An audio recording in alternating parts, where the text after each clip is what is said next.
Earlier in the past couple of videos, I was discussing the possibility of getting a Nintendo DS or a PSP. I am here to announce that I have made my decision. That decision will be a PSP. Now, why a PSP? A lot of people have said, well, the DS has better gameplay. This may be true. However, there's one thing you need to take into account. I am visually impaired, and there are a lot more things to consider when you're buying a game system if you have low vision than just the gaming library. However, I will admit that I am leaning more towards the PSP in favor of its gaming library only because it seems to be more centric towards adults. That aside, the biggest reason is the screen. The screen on the Nintendo DS, well, as we know, there are two of them. They are about the same size as a Game Boy Advance screen, one of them being a touch screen. The issue with this is having to focus on two screens at the same time would be very difficult. Also, if the screens are too small, I can't really make use of them. Now, a single 3-inch screen, like on my Game Boy Advance, I'm okay with, because that's all I need to focus on. But if I have to focus on two at once, for example, scores and a timer in the top screen along with a map, and my world down in the bottom screen, obviously having to focus on the timer on the top, that would be problematic. Also, using the touch screen would be a bit problematic depending on what I need to touch. There might be a target on the screen that blends into something else. For example, a yellow sort of on a desert brown. That would be a problem for me. The PSP, on the other hand, has a much bigger screen. I believe it's at least 4 inches. And for me, a 4-inch screen is really, really good.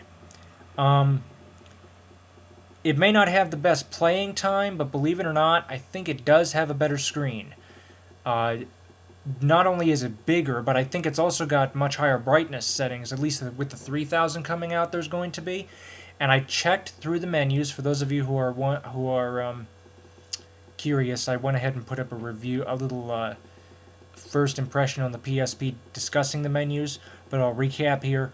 The menus are very easy to read for me. They are relatively big font. I don't have to have my nose up next to the screen. I do have to get in somewhat close, but I don't have to get my nose up to the screen. I don't have to be in as close as I would with a Nintendo DS. And I don't have to worry about fiddling with the two screens, which can be very problematic unless I were to turn the unit on its side, and that would just be weird.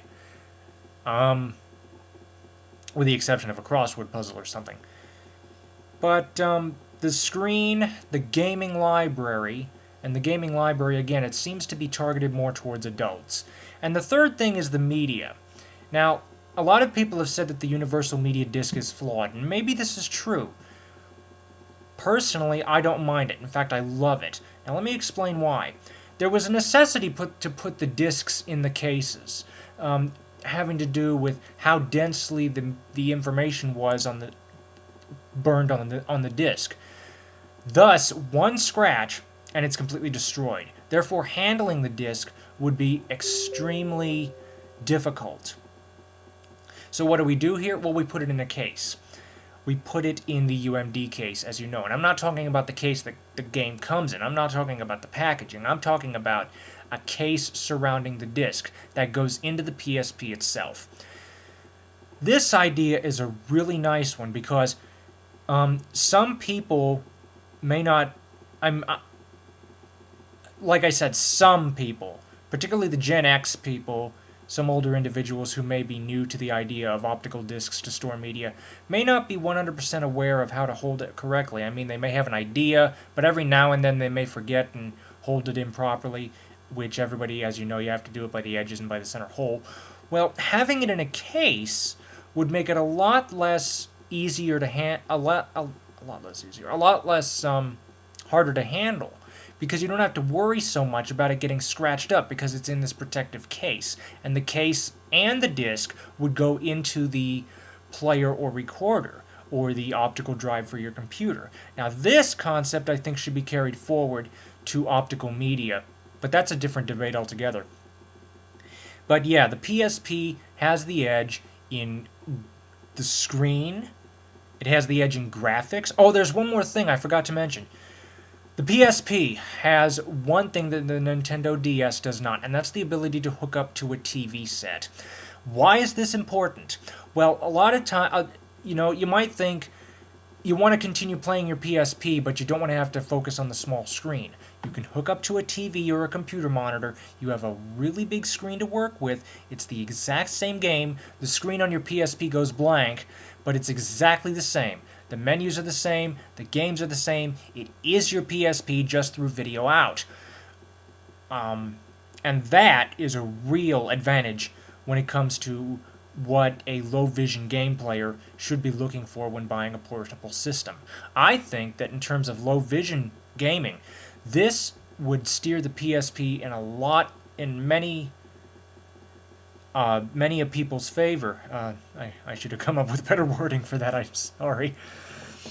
But yeah, the screen, the ability to hook it up to a TV,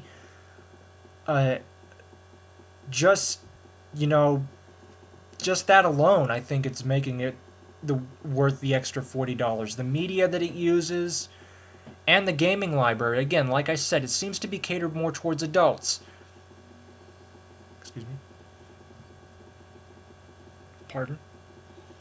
And I like that. I like that a lot. So yeah, my final decision is the PSP, and when it comes to Nintendo DS versus PSP, I'm going to side with the PSP on this.